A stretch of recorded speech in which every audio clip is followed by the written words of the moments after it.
Perhatikan gambaran listrik di bawah. Arus yang melalui hambatan 2 ohm sebesar berapa ampere? Hey guys, kembali lagi di channel YouTube Bersama dengan Fisika bersama saya Rista Husni Ananda. Dan hari ini kita bahas mengenai soal SPMB 2007. Ini juga soal hukum Kirchhoff ya, metode yang dua loop. Oke, ini juga soal favorit saya sebenarnya. Jadi kan ini masih nyambung sama yang kemarin ya. Jadi setelah saya terangkan, saya kasih beasiswa, saya pancing mereka supaya mengerjakan soal ini dalam waktu kurang dari ya 10-20 detik lah, sambil saya kasih ini coklat Silver Queen. Tapi ternyata sampai sekarang masih belum ada yang bisa ya. Ya entah kenapa, mungkin karena malu ataupun ya takut salah kali ya.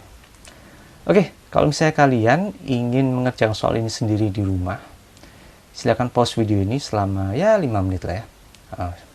Buat latihan kalian, ambil kertas coret-coretan. Ya, silakan di pause karena habis ini akan langsung kita bahas.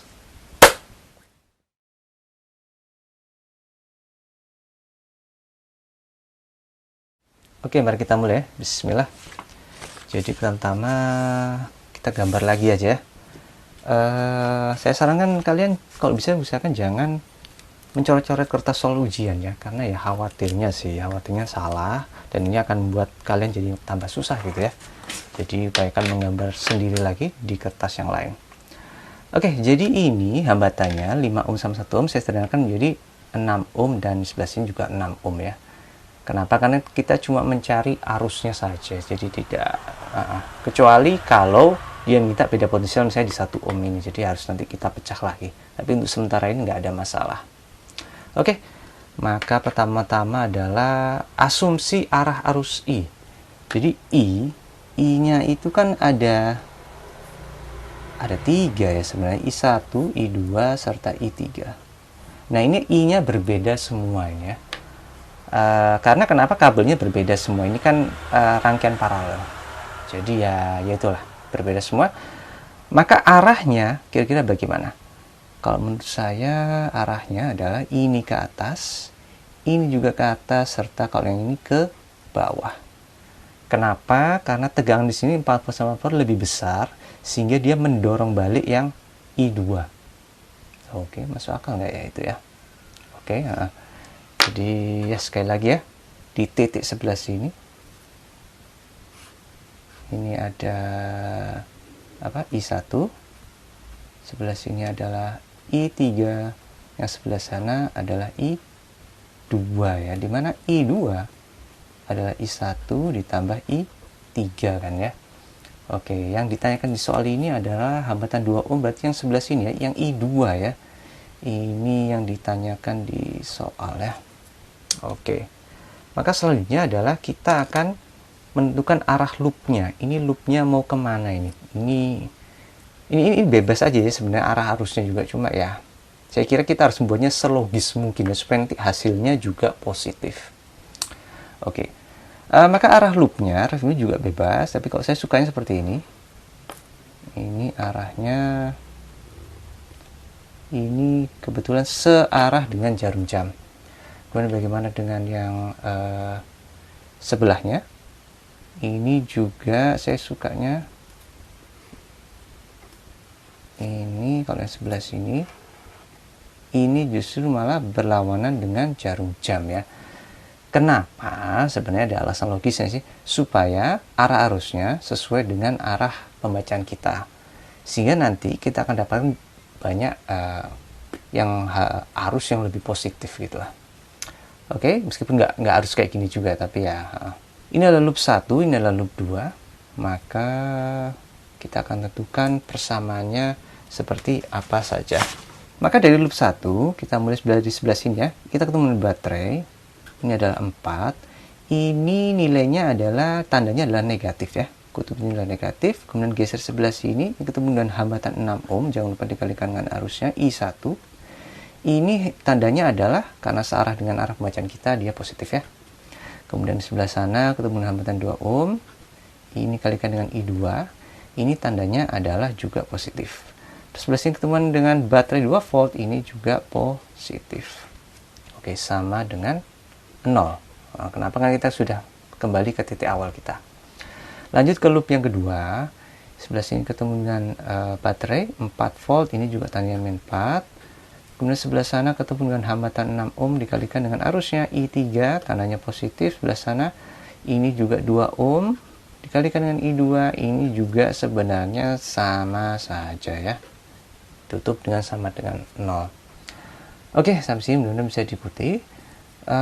Maka selanjutnya ini kedua persamaan ini bisa kita eliminasi ya.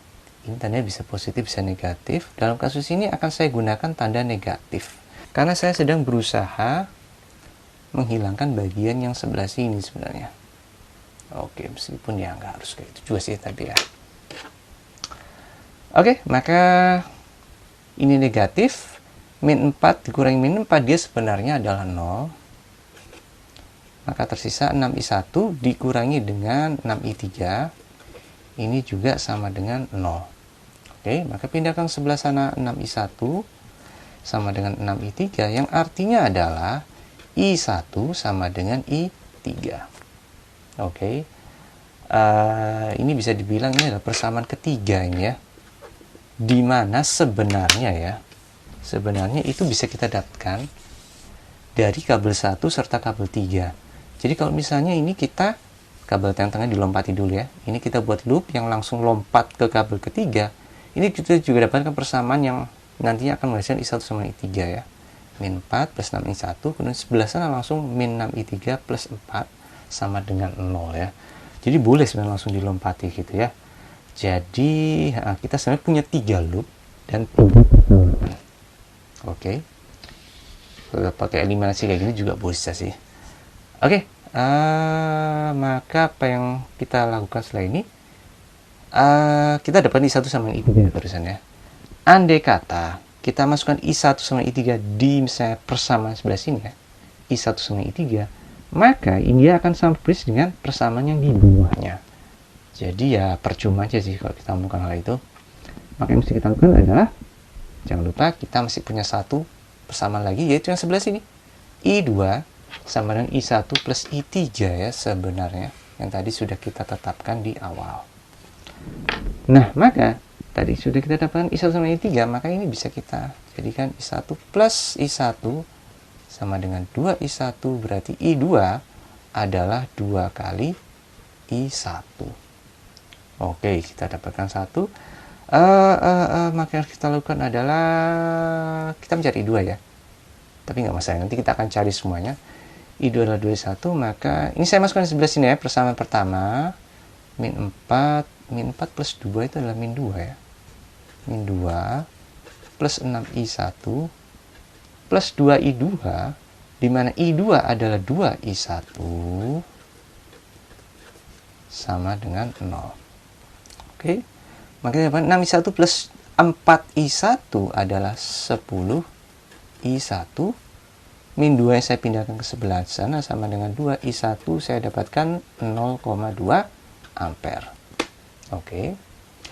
Maka di mana I1 adalah 0,2 kalikan 2, maka sudah cukup jelas I2 sama dengan 0,4 ampere ya.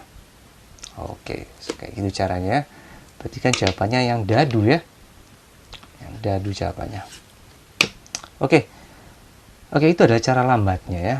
Maka sekarang bagaimana dengan cara cepatnya? Apa soalnya bisa diselesaikan dengan lebih cepat lagi? Maka mudah-mudahan masih kalian yang ingat yang kemarin itu, susunan baterai yang paralel. Jadi jika nilai baterainya sama, 3 volt sama 3 volt akan menjadi 3 volt juga, tapi hanya satu buah baterai. Makanya juga sama, 4 volt sama 4 volt saya jadikan kayak gini aja ya. Berdampingan kayak gini sebenarnya sama aja kok ya. Kabelnya cuma tinggal dipindah-pindah. Maka 4 volt sama 4 volt ini bisa kita serangkan menjadi satu buah baterai yang nilainya adalah 4 volt juga. Satu buah baterai ya. Sedangkan 6 sama 6 itu masih akan kita hitung secara paralel ya. Sedangkan 2 volt ini juga masih tetap aja. Ini adalah 2 ohm. Sebelah sini 6 dan 6 saja akan menjadi 3 ohm ya. Oke. Sip. Di sini belum bisa ikuti. 4 volt sama 2 volt saja akan menjadi, serendahkan lagi menjadi yang baru saja ini seri ya, sekarang sudah ya, dia akan menjadi saja 2 volt itu ya. Ini kan arahnya berlawanan, negatif ketemu negatif, 2 volt seperti ini. 3 sama 2 itu saja akan menjadi 5 itu ya, tapi nggak perlu saya tuliskan 2 tetap di sini aja karena dia minta arus yang melalui hambatan 2 ohm ya. Maka tentu saja berikutnya sangat mudah, I sama V per R 2 dibagi 5 sama dengan 0,4 ampere. Dimana arusnya I itu yang sebelah sini adalah sama dengan I dengan yang di sebelah sana ya. Oke, alhamdulillah. Saya kira seperti itu ya penjelasan hari ini mengenai hukum Kirchhoff yang dua loop. Makasih udah nonton. Kalau misalnya kalian masih punya pertanyaan lain mengenai hukum Kirchhoff, silahkan layankan ke email saya bersahabatdenganfisika@gmail.com ya. Ataupun kalau misalnya kalian mau bertanya materi yang lain ya juga boleh ya. Oke, itu aja dari saya. Mudah-mudahan nanti kalian dikasih kemudahan ya dalam mengerjakan soal-soal di ujian. Dan ya jangan lupa share serta subscribe ya. Karena kita akan masih punya banyak soal fisika yang tentu saja akan sangat menarik untuk dibahas ya. Oke, terima kasih. Sampai jumpa. Alhamdulillah.